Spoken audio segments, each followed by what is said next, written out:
بەڵێ بینەرانی عزیز سڵاوتان لێبێ، من یادگار فایقمە میوارەیە بە شێوەیەکی ڕاستەوخۆ لە شاری سلێمانیەوە لەگەڵتانە بووم بۆ قسەکردن لەسەر باسێکی گرنگی ڕۆژ. لە ئێستادا ئێوە ئاگادارن کە لە هەفتانە لە یەکشەم تا پێنجشەم ئێمە لە باسی ڕۆژ کارەکەین لەسەر گواستنەوەی ڕاو بۆ چوونە جیاوازەکان لە تەواوی ناوچە و جێگا و شوێنە جیاوازەکانی هەرێمی کوردستان. مەبەست تا ئێستا لە تێڕوانین و دنیابینی و دنیادیدەیی خەڵکانی سیاسی و بەرپرسان و بەڕێوەبەرە گشتیەکان و ئەوانی لە بواری بازرگانی و بزنسا کارەکەن گواستومانەتەوە. مەبەستمانە لە ڕوئیای لە تێگەیشتنی لە دنیابینی کەسانی ئەکادیمی و مامۆستایانی زانکۆشەوە قسە لەسەر گرنگی پرسی ڕیفراندۆم بکەین، جدیەتی پرسی ڕیفراندۆم بکەین و هەروەها قسە لەسەرەوە بکەین کە ئایا لە هەرێمێکدا کە بەشێکی باشی پایە دیموکراسیەکانی تیا چەسپێنراوە سەر ڕای تێبینیەکان لەسەر دیموکراسی لە هەرێمی کوردستان، بەڵام ئەبێت کاتێ بەرەیەکی دژ دروست ئەبێت، دژ بە ڕیفراندۆم ئەبێت چۆن مامەڵەی لەگەڵا بکرێ و ئایا لەم پرسی بە بازارکردنەدا کە سەرکردایەتی سیاسی کورد بە تەواوی حزبەکانەوە بە شێوەیەک لە شێوەکان سەرکردایەتی ڕیفراندۆمەکەن و پێیان باشە ڕیفراندۆم لە کاتی خۆیدا بکرێت، ئایا ئەبێت حکوومەتی هەرێمی کوردستان، سەرۆکایەتی هەرێمی کوردستان، سەرۆکایەتی پەرلەمانی کوردستان چی بکەن بۆەوەی دۆخی هاوڵاتیان باشتر بێت، بۆەوەی ئەو شتانەی کە عەرزیەکەنەوەی خەنە پێشچاوی هاوڵاتیان هێندە گرنگ بێت، هێندە بە بایەخ بێت کە لە پرسێکی گرنگی وەکو سەربەخۆیی کوردستان ئەوان بەرەو ڕووی بچن نەگلەی بتەکێنەوە. مەبەستمە قسەیەک لەسەرەوە بکەین کە ئەوترێت دژایەتی هەیە بۆ پرسی ڕەفراندۆم، لە کاتێکە ئەوترێت کە دژایەتی شتێکی ئاساییە بە پێچەوانەوە ئەگەر وڵاتێک بڵێت تۆ بڕۆ بیکە بڕۆ کار بۆ سەربەخۆیی بکە و سەربەخۆ بە ڕەنگە سیر بێت، چونکە هەموو وڵاتان بەرژەوەندی خۆیان زیاتر لە پێشچاوەگرن و هیچ وڵاتێکیش نەمان بینیوە کاتێ باسی سەربەخۆی و ڕەفراندۆمی کرد و پێیان وتبێت دەستت خۆش بێت بڕۆ ئەو کارە بکە. من زیاتر ناڵم لە پێشەکێکە بۆی کاتێک ئەستیغلال بکەین دوو مامۆستای عزیز و بەڕێزی زانکۆ، مامۆستا دڵشاد نامی و مامۆستا سیروان حەمە شەریف ئەمشەو لێرە حزوریانەیە، زۆر بەخێر بێن، ماندوونە بن مامۆستایان. مامۆستا دڵشاد لە جەنابتەوە دەست پێ بکەم، یعنی ئەرکی ڕۆشنبیران، ئەرکی کەسانی ئەکادیمیوانی لە ناوەندە ئەکادیمیە باڵاکان کارەکەن و ئەرکی با بڵێن خوێندەواران لەم قۆناغەیە چییە، لەم قۆناغی کە ئێستایی بینین بینەرانیش ئاگیان لێتی بۆی شەرحینەکەم و کاتەکە نەکوژ. بڵێ سڵاو بۆ جەنابەوە بۆ بینەرانی ئێوە و بە بەڕێز مامۆستا سیروانیش. دیارە پرسیارەکە تەواو وەکو عەرەب بەڵێ فی غایەت الئەهەمیە، یعنی پرسیارێکی تەواو گرنگە، چونکە ئەمڕۆ لە هەموو کات زیاتر پێویستمان بەوەیە کە تەواوی شەریحە و پێکهاتەکان و گروپ و فئەکانی کۆمەڵگا لە خزمەتی بەرژەوەندیە باڵاکانی خەڵکی کوردستانە بن. کاتێک ئەڵین بەرژەوەندیە باڵاکان، لووتکەی بەرژەوەندیە باڵاکان بریتیە لە سەرخۆبوون، لە وەرگرتنەوەی ڕابەرایەتیکردنی خۆت لە ساحەی نێودەوڵەتی و وەرگرتنەوەی ئەو ژێردەستەیەی کە لە ڕووی سیادەی نێودەوڵەتیەوە کە چەندین سەدەیە ئێمە پێوەی ئەناڵێنین و بە تایبەتیش لە 100 ساڵی ڕابردووە کە دوای پارچەکردنی کوردستان تۆ نەتوانیوە ممارەسەی سیادەی خۆت بکەی لە ڕووی نێودەوڵەتیەوە. کەواتە ئێستا حاڵەتێک هەیە ئێمە لە قۆناغێکین کە بڕیاری ئەنجامدانی ڕیفراندۆم دراوە و ئاشکراش ئیعلانی ئەوە کراوە کە ڕیفراندۆم بۆ سەربەخۆیی کوردستانە. لەم حاڵەتەیە ئەرکی ڕۆشنبیرانی ئێمە بە چەند ئاراستەیەک خۆی نمایش ئەکاوە، پێویستە حاڵەتی تەندروست وایە کە لەم ئاراستانە دەرنەچێت. حاڵەتی یەکەمیان ئەوەیە چۆن لە ڕابردوو لەگەڵ ناسۆری و لەگەڵ ئازارەکانی میلەتی خۆیان نابوون، هەریەکە و بە بوارە ئەدەبیەکەی خۆی، بە بوارە فکرەکەی خۆی، قەڵەمەکەی و فکر و بیر و بۆچوونەکەی لە خزمەتی ناسۆریەکانی میلەتی خۆیان بووە، لە خزمەتی بە خەباتی بەرەنگاری میلەتەکەیان بووە. پێویستە لەم خەباتە مەدەنیەشە لە خەباتی ئێستامانە کە خەباتی گەیشتنە بە مافی چارەنووس، نووسین و فکر و بیر و بۆچوونی بە ئاراستەی ئەم بابەتە بێ، بە ئاراستەی بتەوکردنی ورەی میلەت بێ، بە ئاراستەی بتەوکردنی یەکڕیزی و تەبایی بێ، یەکخستنی دەنگەکان بێ بەرەو ئامانجا گەورەکە، بەرەو ئامانجا هەرە باڵاکە کە باڵاترینی ئامانجەکانی نەتەوەییە. کەواتە ئەمە ئەرکێکی یەکێک لە ئەرکەکانی ڕۆشنبیریە بە شێوەیەکی گشتی. خاڵێکی تری ئەرکە ڕۆشنبیریەکان ئەوەیە کە ئەوانەی کە مەترسین ئەوانەی کە بە مەترسی ئەزانرێ وەکو خۆی لە قەبارەی خۆیان لێکدانەوەی بۆ بکرێ و لە قەبارەی خۆیان بە خەڵک بناسیێنرێ لە قەبارەی خۆیان خەڵکی پێ ئاشنا بکرێ نەک بە پێچەوانەی ئەوەوە گەورە بکرێەوە مەرامێکی سیاسی نەوعێک لە باڵێن غموزی سیاسی تێکەڵ بکرێ و وای لێ بکرێکە لە قەبارەی خۆی گەورەتر بکرێ. کارێکی تری ڕۆشنبیری ئەوەیە بەڕاستی بتوانێ ڕۆشنبیری هۆشیاری سیاسی تەواوەتی لەسەر ئەمەیان لەناوستین ینی ئەوترێت کۆمەڵگە تا ئاراستەیەک ئەبێت کەسانی تێگەیشت و پێگەیشتووە بێت تا ئاراستەیەک و شار بکرێنەوە بزانن بڕیار لە چیەدەن. قسەکە لێرەیە گرنگیەکە لێرەیە کە ئەمەیان خەڵی هەرە گرنگە بە قەناعەتی من کە ڕۆشنبیرانی ئێمە پێویستە بە تەواوی ئامانجیان هۆشارکردنەوەی کۆمەلگا بێ. کاتێک ئەڵێن هۆشارکردنەوەی کۆمەلگا واتە چینەکانی کۆمەلگە توێژەکانی کۆمەلگە فێڵیان لێ نەکرێت بە خیتاباتی باڵێن بەرگگیرا و یاخود بڵێن قاوخدار کە خیتابەکە نەوعێک بێ و ئامانجەکەی نەوعێکی تر بێ کە ئەمە بەداخەوە ئێستا لە واقعی کوردستان هەستی پێ ئەەکەین. ئەمەش بەوە ئەبێ کە تاک بە تاکی کۆمەلگا و تاک بە تاکەکانی هاوڵاتیان و تەواوی فئەکانی هاوڵاتیان هۆشیار بکرێنەوە دەربارەی ئەو حقیقەتانی کە ئەگوزەرێ. ئەگەر لە ڕابردوو بە کۆمەڵێک خیتابات و بە کۆمەڵێک بیر و بۆچوون گۆش کراون و دراوە بەگوێیانە ئێستا ڕوون بۆتەوە کە ئەم خیتابانە سەری لەکوێوە دەرچووە و لە کۆتاییە ئامانجەکە بەکوێ گەشتووە. مامۆستا من کاتمەوەلات پێم خۆشە پێم بڵێ لە چەند خاڵێکە بە چ ڕێگەیەک ئەکرێ ئەمانەی باسی کرد بکرێت. سوپاس دەکەم مامۆستا سیروان. بەڕەنگە بە ڕۆشنبیرێک بڵێ تۆ بۆ لایەنگری پارتیەکەی بۆ لایەنگری یەکێتیەکەی بۆ پشتی گۆڕانەگری بۆ لەگەڵ ئیسلامیەکانی ڕەنگە تا ڕادەیەک پرسیارێکی منطقی بێ کەوتێ ڕۆشنبیر ئەبێت لە پشتی جەمسەرەکانەوە بێت لە پشتی بیرکردنەوە حزبیەکانەوە بێت. بەڵام کاتێ دێت باز دێتە سەرباسی سەربەخۆیی ئەوترێت لە مەسەلەی سەربەخۆیی شتێک نییە ناوی بێلایەنی بێت. تۆ کە باسی سەربەخۆیی وڵاتێکەکەی واتە باسی سەروەری خاک واتە باسی سەروەری تاک خۆشگوزەرانی تاک باسی کۆمەڵێ شتەکەی کە ڕەبتە بە شتی ئیجابیەوە. تا چندە گرنگە ڕۆشنبیر لە پرسی سەربەخۆییە بێلایەن نەبێت. زۆر جوانە دەست خۆش بەناوی خواست بۆ دەرفەتەکەی جەناب سڵاوڕێز بە مامۆستا دڵشاد پێشەکی جوانی سەر ڕۆشنبیر و ئەرکی و وەزیفەی ڕۆشنبیر باس کرد لە ڕاستیە. یعنی ڕۆشنبیر جەناب دەزانی دوای لە سەدەکانی ناوەڕاستەوە لە دوای سەدەکانی ناوەڕاستەوە لە بەرامبەر وشەی ئەوەی فەقیهی دین فەقیهیان عولەمای دین ئەوەی وشەیەک چەمکێکی تر دروست بووە تە ناو ساحە سیاسیەکە کە ناوی ڕۆشنبیر بوو. یەک لە مەرجەکانی ڕۆشنبیر ئەوەیە حیاد بێ بێلایەن بێ تەنانەت بەرامبەر بە سیاست بەرامبەر بە دین بەرامبەر بە ژین بەرامبەر ئەم وەکەڵێ وەک فاسڵێ تەحلیل و بەررەسی بکە ئەم هەڵسەنگاندنی بکە بخاتە بەردەستی خەڵک و وەزیفەکەی خۆشی لەوێ ڕۆشنبیر واتە بەرچاوی خەڵک ڕۆشن بکاتەوە. بەرچاوی خەڵک بەچی ڕۆشن بکاتەوە؟ ئینسان کاتێک کە تەحەیوزی هەبێ لایەنداری هەبێ ناتوانێت وەکەڵێ خۆی مجرد کا خۆی جاب کاتەوە لە ئەو هەست و سۆز و عاتیفەی کە هەیەی. بەڵام مەسەلەی سەربەخۆی یعنی تۆ ئەگەر بتەوێت وەزیفەی ڕۆشنبیر چیە؟ ئەوەیە ئەگەر تۆ تەوێت دەوڵەت بنیاد بنێ تەوێت خەڵک خۆشگوزارانی طبعاً ئەبێ وەزیفەی ڕۆشنبیر ئەوە بێ خۆشگوزارانی خەڵکە ئاسوودەیە دیموکراسیە جێبەجێکردنی مافی مرۆڤ ئازادی یەکسانی هەر یەکێک لەم چەمکانە لە چوارچێوەی دەوڵەتە ئاسانترە. بۆیە بۆ تایید قسەکەی جەنابەت وەزیفەی ڕۆشنبیر بەرامبەر ئەگەر بە هەر شتێک بێلایەن بێ نابێ بەرامبەر بە سەربەخۆیی ئەبێ لایەندار بێ لەم لایەنی سەربەخۆیی بگرێ. من لایەنی سەربەخۆیی ئەگەر من دەوڵەتی سەربەخۆ هەموو لایەنەکان ئەڵێن سەربەخۆی موڵکی من نییە بەتەنها. جوانە لەبەرەوەی لە ڕاستیان مڵکی کەسیشیان نییە چونکە ئەکرێ لایەنێک وەک بۆ نمونە لە مێژووا گەر سەیری بکەن مستەفا کەمال ئەتاتورک چی نەکرد بۆ دەوڵەتی تورکیا وانە بە ئەتاتورک بە باوکی تورک ناسرەوە ماهاتما غاندی چی نەکرد بەڵام دواتر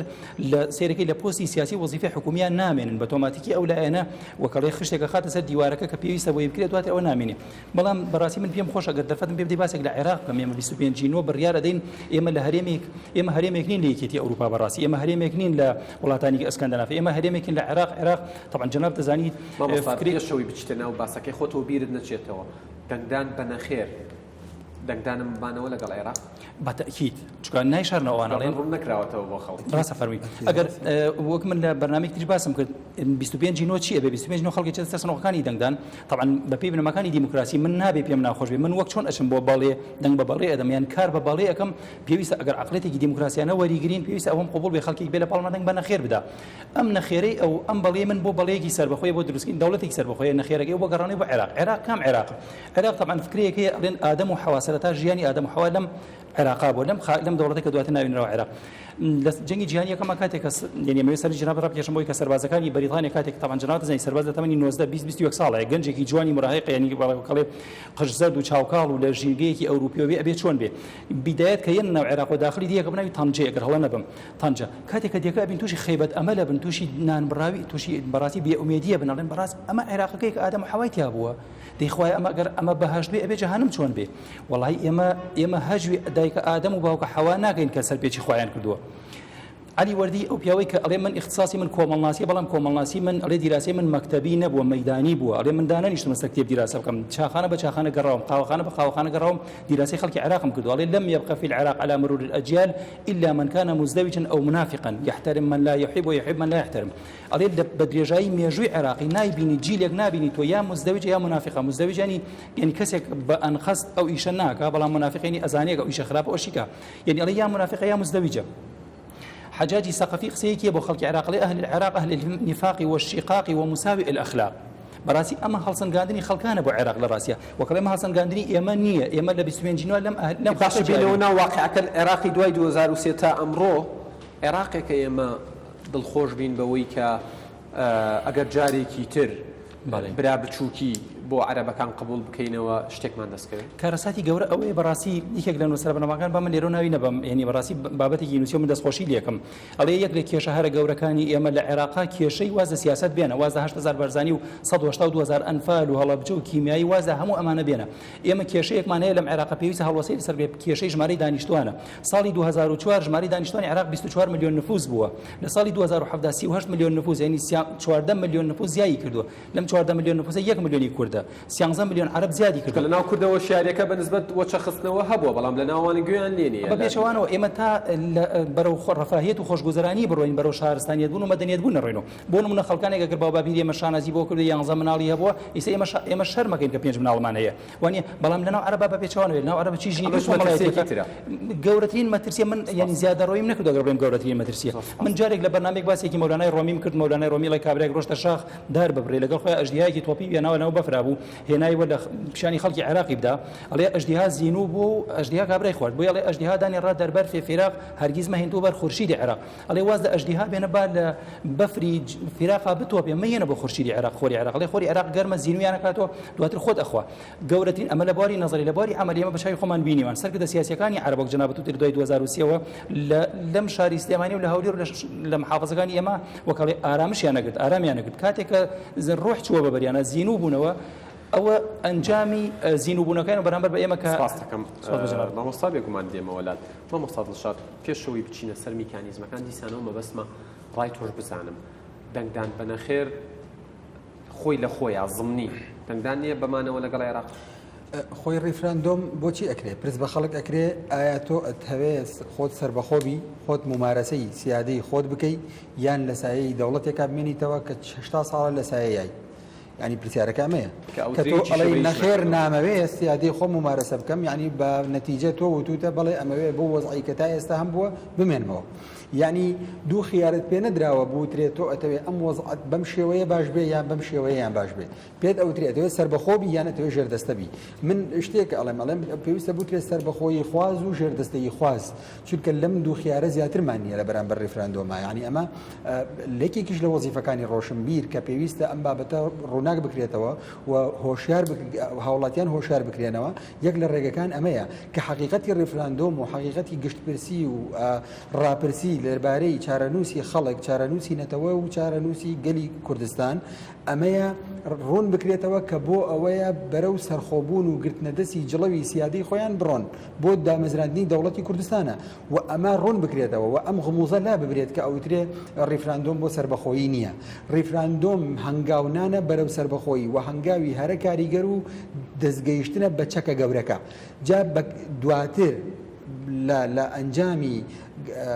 ئەم ڕیفراندۆمە ئەم ئەنجامی کە دەست دەکەوێت لە ڕیفراندۆم چۆن جێبەجێی ئەەکەی خاڵەکان و هەنگاوەکان بۆ جێبەجێکردنی ئەنجامەکە ئەمە بابەتێکە کە پێویستی بەدانێت پێشەوەی بچینە سەر باسی ئەو پاساوی کە باس لەواکە کە ڕیفراندۆم بۆ سەربەخۆیی نیە و یانەوێت بازاڕی بۆ گەرم بکەن ئەرکی ئێوە وەکو بە تایبەت جەنابتان ینی ئەگەر هەڵە نەبم سپۆریتان لە زانستە سیاسەکانە ینی لە زانستی نێودەوڵەتی شارەزان لە ئەزمموی وڵاتان و مێژووی دروستبوون و لەدایکبوونی نەتەوە و لەدایکبوونی دەوڵەتی نوێ شارەزان. بۆچی ئێوە هەر لەم بەرنمەیە بۆ بینەرانی ڕوون ناکەنەوە کە ئەگەر وەکو گریمانە وەریگرین دەنگی نەخێر زیاترە لە کاتی ڕێفراندۆمە؟ ئایا عێراق قەڵێت دەستان خۆش بێت کە دەنگی نەخێرتاندان وەرن با مافەکانتان دەمێت یان ئەو کات عێراق مۆقفی چییە؟ ئەکید نەخێر بۆی ئەمەش ڕوون بێت. ئەکید نەخێر. ئەگەر تەماشاکەین سکۆتلەندیەکان کاتێک کە بە بەریتانیا ئەڵێن بەڵێ ئەمێنینەوە لەگەڵتا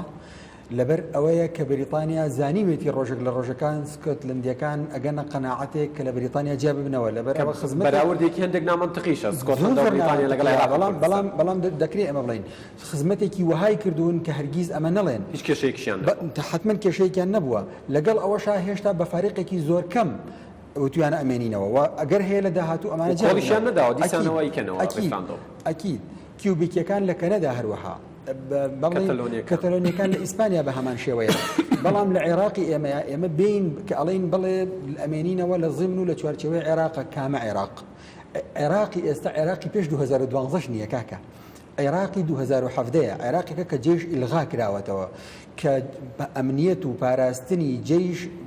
لە جێش وەرگیراوەتەوە دراوە بە کۆمەڵێک چەکداری میلیشیا کە ئەمانە ئینتیمای وەلایەن نەک بۆ نیظام و بۆ ئەوانە نیە ئینتیما وەلایەن بۆ مەزهبە وە لە ناو مەزهبیش بۆ ئیمامێکی دیاریکراوە و ئەمانە لە ناو خۆیان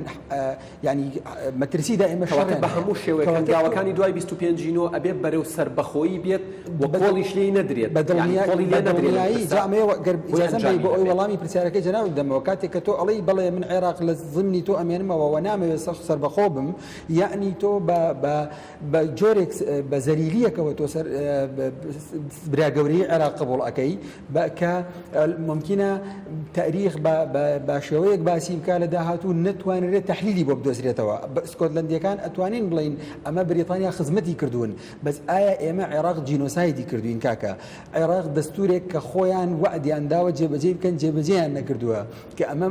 ئەم دەستورە گرێبەستی مانەوەی عێراقە گرێبەستی مانەوەی یەکپارچەی عێراق دوای 2003 بەم دەستورە ماوەتەوە ئەم دەستورە جێبەجێ نەکراوە هەرە خاڵی گرنگی ئەم دەستورە ئەنجومەنی فیدراڵیە کە ئەنجومەنی فیدراڵی لەوانەیە بارێکیش بێ بەسەر عێراقەوە تا ئێستا نەیانتوانیوە دروستی بکەن کەواتە تۆ بە عێراقێک ئەڵێ ئەمێنمەوە کە لە خراپە زیاتر بۆ تۆ هیچی نەبووە کاتی ئەڵێ بڵێ ئەمێنمەوە لەگەڵتا یعنی بڵێ وەکو ئێستاوا بین کاتێک کە تۆ ئەڵێ نەخێر نامەوە لەگەڵ تۆ بمێنمەوە و بڵێ بۆ سەربەخۆیی و بڵێ بۆ ئازادبوون و بۆ گرتنە دەستی جڵەوی سیادەی خۆم واتە من ئەمەوێ هەنگاوێک بنێم ئیتر خۆم قەرار لە چارەنووسی خۆم بدەم. مامۆستا سیروان هەر با لەسەر و پرسە لەگەڵ جەنابیشت بەردەوامی بکەین ینی مامۆستا دڵشاد کۆمەڵی خاڵی باس کرد کە لە ئەگەریەوەی تۆ قبوڵی بکەی لەگەڵ عێراق بمێنیتەوە چی چاوەڕێتەکە ینی هەر لە بەرنامەی باسی ڕۆژە بە ڕێزێک ئاماژەی بەوە داوتی هەمووان نەزانن پارتە سیاسیەکان لە دوای ڕاپەڕینەوە بە دیاریکراوی یەکێتی و پارتی کەم تەرخەم بوون گەندەڵییان کردووە و درێغیان نەکردووە بە شێوەیەک لە شێوەکان لە فەرمانڕەواییەکی خراپ بەرامبەر هاوڵاتیانی هەرێمی کوردستان ئاماژەی بەوەدا بەڵام وتی کە پرس دێتە سەر پرسی ڕێفراندۆم تۆ سەربەخۆیی لەبەر خاتری پارتی و یەکێتی ناوێ بۆی بڵێ ڕەدی یەکەمەوە لە داخی پارتی و لە داخی یەکێتی و لە داخی فڵانە حزب و فیسارە حزب کەواتە ئەبێت هاوڵاتیان چۆن ئاگایان لەمە بێ کە سەربەخۆیی مڵکی هیچ تاکە حزبێک نییە بەعکسەوە ئەبێت ئەوان دەنگیان بە بەڵێ بێت بۆ ئەوەی ئەمان بخەنە بەردەم مەسئولیەتێکەوە کە خۆیان ئەڵێن ئێمە ینی لە ئاستی ئەو مەسئولیەتی زۆر جوانە دەستی خۆش بێت چۆن ئێمە جیاوازی بکەین لە بەڕاستیە جیاوازیەکە لەوایە کە پارتی وەکێتی حکوومەتیان تەشکیل کردووە فەرقەکە لێرەیە حکوومەت جای دەوڵەت جای حکوومەت ئەدائێکی تەنفیزیە لەناو دەوڵەتە لە چارچەوەی دەوڵەتە کاتێک کە ئێمە باس دەوڵەتێکی دەوڵەت تێکڕای سەرخان و ژێرخانی نەتەوەیەک لە خۆیەک لە بۆتای خۆی ئاگرێ من ئەگەرگلەیم لە حیزب سیاسیەکان هەیە جەنابەت ئەگەرگلەیت هەیە کوڕی شەهید حیزبیشی بۆ نەکردەوە پێویست کادرە حیزب هاوکاری نەکردووە 30 ساڵە مێردەکەی براکەی کوڕەکەی شەهید بۆ تا ئێستا حیزب نەیتوانێ خانوویەکی بۆ بکە ڕۆژێکەیە کە وەک مامۆستاخانە عەڵێ وعدەی من و تۆ ڕۆژەکەی میعاد شەد بێ لە حەشرا بیکەم بەگاڵە یعنی هەموو ئینسانێک ڕۆژێکی یەو من لێکەوە یەو من عەلەیک ڕۆژێک بۆ تۆ ڕۆژێک ئەو ڕۆژەی کە هەڵبژاردننی حیزبێت ئەو کاتە حیزب با من قسەیەکی زۆر بازاڕی بکەم کاتێک کە حیزب بەڵێ سیر تۆ بڵێ پیازێک سەرکەکەی ئەو نەببێ زۆر ئاساییە چونکە لە ڕاستیە لە تەمەنی من واتە بێ لە هەڵبژاردننی حیزبی سیاسی مەسەلەینەکانە هاوڵاتیان سزای پارتە سیاسیەکە تەرخەمەکان بن نەک لە پرسی ڕێفراندۆمە بۆچی چونکە ئەو هەڵبژاردنە بۆ حیزبێکی سیاسی بەڵام هەڵبژاردنە بۆ نەتەوەیە بۆ دەوڵەتە لە چوارچێوەی دەوڵەتە ئەکرێ چەند حیزبی سیاسی دەسەڵاتەکە ڕۆ نامێنێ بەڵام کەسێک کە گلەی لە حیزبی سیاسی هەیە گەندەڵە یعنی زۆر جار ئەوترێ حکوومەت گەندەڵە برسیمانە ئێمە کێشەمان لەگەڵ حکوومەت هەیە من وای دانێ من زمانی قانونی بەکار نایەنم ناڵم اختیلاس و افتیلاس وانە زمانێکی بازاری بەکارێنم بۆی تێکڕای خەڵک بینەریان بەنامە جەنابەت لێم تێ بکە لەگەڵ ڕێز و حرمەتم بۆ کاک نێشیروان بۆ ستافی ئەنجومەنی وەزیران هەر هەمویان با من ئەڵێم ئەم حکوومەتی ئێمە وای دانێم با قسەی بازارێکم ئەڵێم حکوومەتێکی دزە لەبەرەوەی خەڵک دێ بکە ناڵم اختیلاس و افتیلاس بەڵام فەرقەکە لەوایە لێرەنا من 25 نۆ ئەچم دەنگ ئەدەم یعنی بەڕاستی فەرقێک پێویستە ئێمە فەرقێکی گەورە بکەین لە نێوان ئێوە من دەنگ بە ئەگەر لە نێوان جەردە و جەلادە من پێویستە من ناڵێم حکوومەتە دزاڵێم جەردەشە تو جەناب تەزانی دز ئەو کەسێت بە دزیوە لە ماڵ و شتێکە با ماتۆڕی ئەوەکە لێگات شتێکی بەسیتە بەڵام جەردە یەت بە چەک و سیلاحەوەیەت و ئەگەر ماڵەکەشتی نەدەیتی ئەشر کوژێ ئەڵێ من وەکو خۆم دەنگ بە جەلاد دەدەم بە جەردە ئەدەم نەک بە جەلاد چونکە حکوومەتی عراقی جەلادە ئەمە قسەی من نییە قسەی مێژونووسەکانە قسەی خەڵکە عێراقیەکانە چونکە جەلادەکە جەردەکە ئەگەر بمێنم ئەکرێ لە فرسەتێکی را من تۆڵی خۆمی لێ بکەمەوە بەڵام مەسەلەی جەلاد نەک تۆڵی لێ ناکەمەوە بگرە خوێنیش مەڕژێنێ یەک جار ئیتر مناڵەکانیشم هاتی و بێنازەکەون لەبەرەوەی هەڵبژاردننی 25 نۆ هەڵبژاردنێکە بۆ حکوومەت نییە بۆ دەوڵەتە من بۆ دەوڵەتە یەکێک لەو برادران یعنی زۆرێک لەو برادرانە بەڕاستی ئورهان پامەک لە کتێبێکاڵێ ئەبوو قاسمی ئەنساری پیاوێک بوو لەناو هۆزەکەی خۆی هەر میوانێکی هات بە ڕوویەکی خۆشەوەی ودیا خوا بەخێر بێ جەنابەت سیخوڕی بۆ کوێیەکەی ئەم قسە کەوتووە سەردەمی بەڕاستی من ناڵێم ئەو برادرانی کە ئەڵێن نەخێر سیخوڕن بە ئەمە بەکارنێنی باوەکڵێ بە ڕۆحێکی وەرزشی وەریگرین و بڵین بە سیستمێکی دیموکراسیە یەکێک لەو گلیانەوان ئەڵێن ئێمە برسیمانە یەکێک لەو گلیانەوان ئەڵێن کارەبامانی یەکێک لەو گلیانە ئەوانە ئەڵێن ئێمە حکوومەتێکی دیکتاتۆری دروستە بێ دیموکراتی دروست نابێ من ئەڵێم گۆڕینی حکوومەتێکی دیکتاتۆری لە چوارچێوەی دەوڵەت تا ئاسانترە گۆڕێوەک لە چوارچێوەی هەرێمێکی ئێمە من چەند جار وتومە تا ئەو کاتێک حکوومەتی تا ئەو کاتەی دەوڵەتم نەبێ ئەبێ سوپاسی پارتیویەتی بکەین یەکەی هەفتە وەشتیان هەیە بەرامبەریان لە حەشدی شەعبی و لە داعش گرتووە من ئەڵێم ینی بەڕاستی زۆر جار ئەوترێ کاکە لە بەرنامەیەک کەریان پرسیمتەن کاکە هەر ئەوە تورکیا و ئێران ئاوەکانە گرن بەقوربان من دەوڵەت نیم من شخصیەتی قانونی نییە ڕووی دەولیۆ بۆیە ناتوانم دەوڵەت چارەسەری بۆ گەندەڵی پێبێت چارەسەری بۆ ئەگەر بۆ حکومێکی دیکتاتۆریش پێبێت بە زۆر بە ئاسانی چونکە دەوڵەت بۆ من ئەڵێن ئاوەکانمانەگرێتەوە بەپێی قانونی دەوری کاتێک کە تۆ دەوڵەت بووی شخصیەتی قانونی دەتوانانی لە محکەمەی عەدلی دەوری داوا بکەیت لەسەر وڵاتێک ئەوەکە دەگرێتەوە کاتێک کە تۆ کێشەی دەوڵەت هەیە بۆ نمونە من لە چوارچێوەی دەوڵەتێکە من چونکە من لە ڕاستیە سیادەم پارێزراوە من چەندین گۆڕان لە میسرا بۆ نمونە چەند حکم گۆڕا وڵاتێک توانی دەداخل بکات لە ناوی چوارچێوەی دەوڵەتەکە لە چوارچێوەی دەوڵەتەکە ماوەتەوە یەک پرسیارکە بەڕاستی تەنها ئەوە ناڵێن زۆرێک بە من ئەڵێن مامۆستا زۆرێک تەنها باشە عەرەبەکان خۆمیان دەوڵەتیانی 22 دەوڵەتیانی بۆ ئەچن بە ئەوروپا بۆ ڕاکەن وڵاتەکان جێڵێ وتم بەقوربان ئەو خەڵکانی کە بۆ ئەوروپا ڕۆن لەدەست حکوومەتەکەیان ڕاکەن نەک دەوڵەتەکەیان کیە خۆی بە زیرە کەزانێ بامشێ ناوڕاستی شارەکە ئاڵایەکی دەوڵەتەکە بسووتێنێ هەر وڵاتێکیش بێ و خۆی بە خەڵکی وڵاتە ئازانێ سپاس دەکەم فەضل شاد یەکێک لە بەهێزترین پاساوەکانی کامپینی نەخێر ئەوەیە کام ڕفراندۆمن بەسەر بەخۆی نییە کۆمنتی تۆ چی طبعا ئەوە بەڕای من ینی خطابێکی ئاوازە و خطابێکی با بڵین ئەتوانین بڵین فاشیلیشە ینی لەگەڵ ڕێز و حرمەتم بۆ ئەو هەڵگرانی ئەو خطابە چونکە من لە خاڵێکەوە دەست پێ بکەم پەیوەندی نێوان ڕۆشنبیر و دەسەڵات لە هەرێمی کوردستان و خطابی ڕۆشنبیرەکان بەرامبەر بە دەسەڵات بەداخەوە لە ماوەی حکمی هەرێمی کوردستانە ڕۆشنبیرە دیارەکانی ئێمە ئەوانەی کای ڕۆشنبیری وڵاتی ئێمەیان بەدەست بووە و خۆیانیان بە دەرەوەی دەسەڵات زانیوە بەداخەوە خطابێکی مشەوەهە تەماشا بکەین هەمیشە لە ماوەی حکومڕانی کوردستانە ئەو خطابە هەبووە کە ئەیانوت حیزب هەموو شتێکی یەکسان کردووە بە خۆی نەتەوەی بردووە بۆ خۆی کردووە بە شوێن نشینی نەتەوە خۆی کردووە بە شوێن نشینی نیشتیمان و ئەگەر تۆ نیشتیمان پەروەربی ئەگەر حیزبی نەبی هیچت بۆ ناکرێ ئەمانە یعنی ئەمانە گلەیان لە حیزب ئەکرد کە پرسە نەتەوەی نیشتیمانیەکانی بۆ خۆی بردووە قۆرخی کردووە داگیری کردووە بەڵام ئێستا خۆیان هاتوون سووک و ئاسان مەسلەیەکی نەتەوەیی و نیشتیمانی زۆر گەورەیان داوە بە حیزب یعنی سیر ئەم مفارقە زۆر گەورەیە ئەم دژیەکیە کە لە خطابی ئەوانە هەیە کە ئەمە پێچەوانەی خطابی 25 ساڵی ئەم خطابە ڕۆشنبیریەیە مەسلەیەکی نیشتیمانی کە حیزبەکان ئەڵێن هی ئێمە نییە ئێمە ئیرادەی نیشتنەتەوە ئیرادەی خەڵکی نیشتیمانی پێشەوایەتی ئەەکەین بۆ گەیشتن بە سربەخۆیی بۆ گەیشتن بە دەنگی خەڵک ئەوان ئەڵێن نەخێر ئەمە ئیلا ئەبێ حیزبەکان بێەوە بە زۆر تاپۆی ئەەکەن لەسەر حیزبێک و دوان تەماشا کە چی مفارقەیەک هەیە کەواتە کێشەکە لە تەشویهی خطابەکە هەیە جا بینە سەر ئەوەی کە ئەڵێن بۆ سربەخۆیی نییە کاکە خۆی ئێمە چاوەڕێ ناکەین 26 نۆ ئێمە دەوڵەتمان هەبێ 26 نۆ هەموو قونسڵخانەکان بوون بە سەفارەت ئەوانەشی کە ئەترافان پێ ناکەن ڕۆشت بنەوە ڕۆژی 25 نۆ کە قەرارە تا ئێستا نەگۆڕێتەوە ڕۆژی ڕێفراندۆم بێت ڕۆژی پرسکردنە بە خەڵکی کوردستان وەرگرتنی خەڵکە دواتر ئەم ئیرادەی خەڵکە ئەبێت جێبەجێ بکرێ میکانزمی بۆ دۆزرێتەوە بۆ جێبەجێکردنی ئیرادەی بەڵێ خەڵک کاتێک کە ئەڵێ بەڵێ سەرکردایەتی سیاسی خۆی ئیجبار ئەکا بەوەی کە جێبەجێ بکە جا بۆ معلوماتت ئەگەر دوای 25 نۆ حکوومەتی هەرێمی کوردستان تشکیل بۆ انتخابات کرایەوە یەکێت و پارتیش دەرنەچون هەر حیزبێکی تر هاتە سەردەسەڵات ئیجبارە ئەبێ ئەم ئیرادەی هەر جێبەجێ بکات ئەم بەڵەیە هەر بکە بە ڕێی خەڵکە ئەبێ هەر بیکە بە دەوڵەت و بچێت میکانیزمی ئاشتیانە بدۆزێتەوە بۆ جێبەجێکردنی ئەم ئیرادەیە و بۆ وەرگرتنەوەی سیادەی خەڵکی کوردستان. پرسیارم بەخیر پەیامی خۆت بۆ سەرکردایەتی سیاسی کورد سەبارەت بە مامەڵەکردن لەگەڵ ئەمانەی ئەڵێن با بە نەخێر بێت خۆی سەرەتاکەیە بێ زۆر بە هەند وەربگیرێ و زۆر بە گرنگی یارە ئاسایی لە سەرەتاوە تا ئێستا خیتابی ڕسمی سیاسی خیتابی ڕسمی سیاسی خیتابێکی هێمنە بەرامبەر با یەکتری هەم بەتایبەتی ئەوانەی کە پێشەوایەتی بەڵێ ئەکەن بەرامبەر بە نەیارەکانی خۆیان خیتابێکی هێمنە و من پێم وایە ئەم خیتابە وەکو خیتابێکی با بڵێن خەڵک دابنرێت یعنی وەکو خیتابێکی ناوخۆیی دەستنیشان بکرێت مەسەلەی خیانەت و مەسائلی تۆهمەت بارانکردنی یەکتری وەلاوە بنرێت وەکە هەر تا ئێسش بە ڕسمی نەبووە نەکرێ بە بابەتی ڕسمی و هەوڵی تێگەیاندن بدرێ و خاڵێکی تر کە من حەزم ئەکرد پرسیار بکەی ببێ بە پرسیار بەس با خۆم وەڵامی بدەمەوە ئەرکی ڕۆشنبیرەکان ئەکتیڤ بکرێ ئەوانەی کە گوێ لێ گیراون کە ئەمانە قورسایی خۆیان زیاتر بێنە پێش بەڵێ ئەمانە بکرێن بە بابەتی هۆشیار لەم بەرنامەیەوە ئەمە هەوڵێکە چەندین هەوڵی زیاتریشی ببن بە میکانیزمی هۆشیارکردنەوە بۆ ئەوەی بە خەڵک بڵێن کاکە ئەگەر ئێستا ئێمە ئەگەر ئێستا نا ئەیکەی کاتێک کە عێراق کەوتەوە سەرخۆی بەهێز بووەوە کاتێک کە سووریا بەهێزی خۆیەوە هاتەوە کاتێک کە ئێران دەستی لە شەڕی یەمەن و سووریا و لوبنان و عێراق بووەوە کاتێک کە تورکیا مەترسی ئینقلابی ناوخۆیی نەما و بە تەواوی هێزەوە هاتەوە کۆبوونەوەی سێدەوڵەتەکە دەستی کاتە بێ وڵاتەکان بگوێزینەوە بۆی باسی دەوڵەت سواس دەکەم مامۆستا سیروان دوا پەیامی خۆت سەبارەت بە مامەڵەکردن لەگەڵ ئەم بەرەیی دروست بووە و چۆن بە شتێکی ئاسایی وەربگیرێت و